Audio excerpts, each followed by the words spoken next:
What is up, guys? Ace Owens Gimmick here. I know I've mentioned before that I don't often watch TNA, but yesterday I had nothing to do, so I just decided to just check it out, and I actually watched the whole show, and it was pretty good actually. So that's why I decided to just make a review and give my thoughts on TNA. The first match was Eric Young versus Bobby Roode. That match really kept me, paying attention to the show because I wasn't expecting all of that to happen. I didn't know what was going on actually because like I mentioned, I didn't watch TNA in a long time.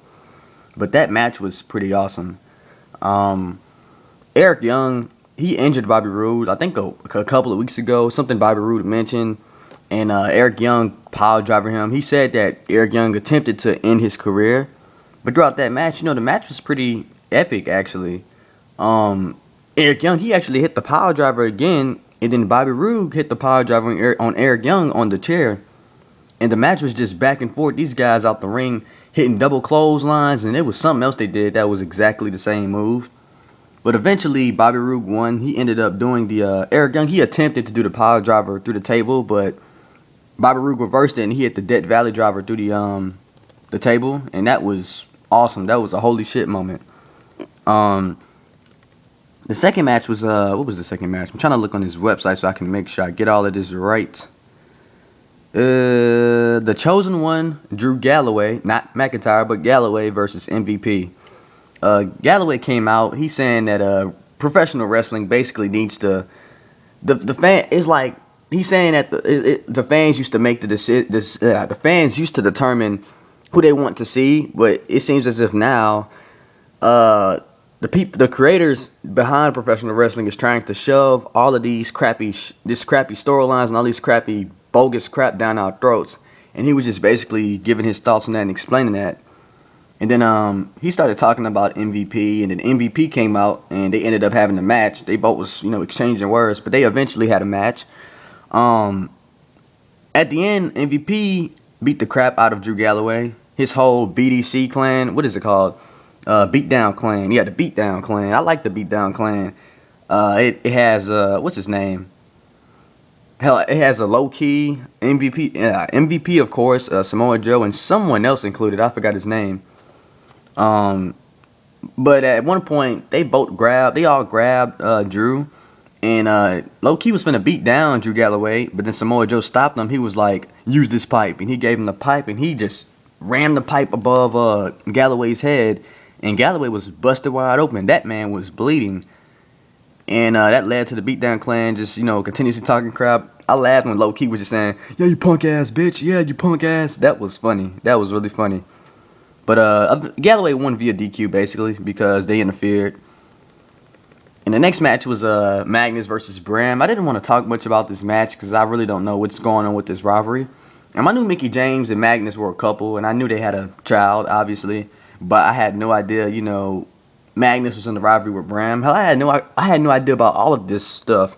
But this match was, how can I describe it?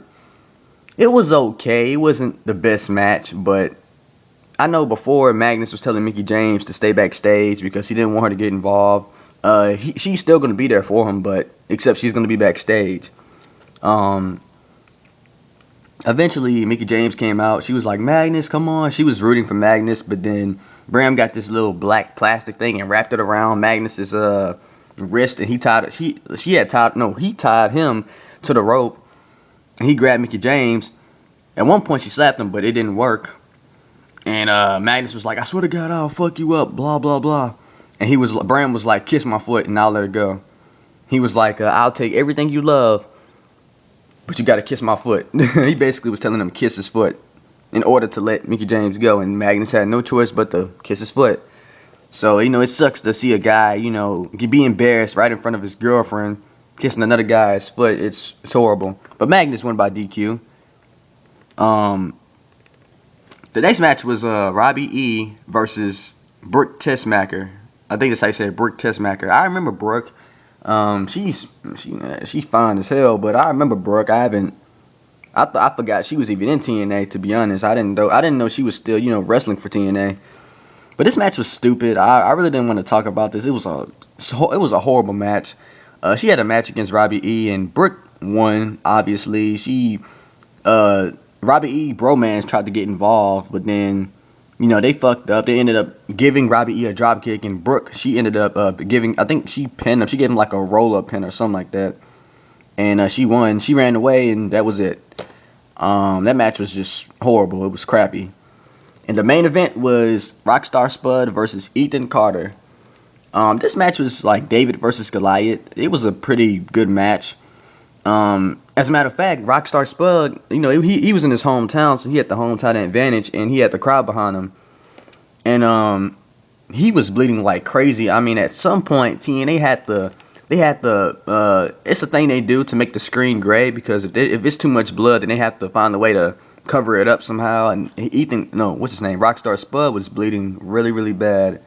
And Ethan Carter was just demolishing him. Like, each time Rockstar Spud was coming back, he was just getting his ass kicked. I mean, at one point, what's his name? I was going to call him Brodus Clay. I think his name is Tyrus now. He came out. I think he attacked Rockstar Spud. He powerbombed him out the ring. But then Mr. Anderson came out. And he gave him a mic check out the ring. And so the match continued. And they were just kicking out of moves back and forth. Just back and forth. And then at one point, Rockstar Spud, he started doing the Hulk Hogan. This man hit a Stone Cold Stunner. I'm like, who the hell is this guy? Like, this man was literally hitting like legendary finishers. He didn't hit legendary finishers. He had just one legendary finisher, but he did the Stone Cold Stunner. But that didn't. Ethan Carter kicked out. Then he did the little Hulkamania shake up, and he started doing the U. Except he did his own little. He had his own little special to it. He gave him like these punches, then gave him a Shining Wizard, which was epic. I like how that combo looked. But eventually, at one point when Rockstar Spud was climbing, when he was trying to get up, and he tried to, he was clawing Ethan Carter's chest. Ethan was like, I don't know, man. I think this match should stop, man. This dude is really, not giving up. This man got a lot of heart. I'm gonna get into that later in this video. But eventually, Rockstar Spud was just trying to crawl up to Ethan Carter, and Ethan just hit him with his finisher. His finisher is that it looks like Dean Ambrose's old finisher, the Dirty Deeds. Not the new one he does, but the one where you grab his head and just knock him down. But you guys know what I mean, especially for those that watch TNA. He hit that finisher, and that was it. That was basically it. And then Ethan Carter picked him up. He was like, that was a good match, man. You have a lot of heart.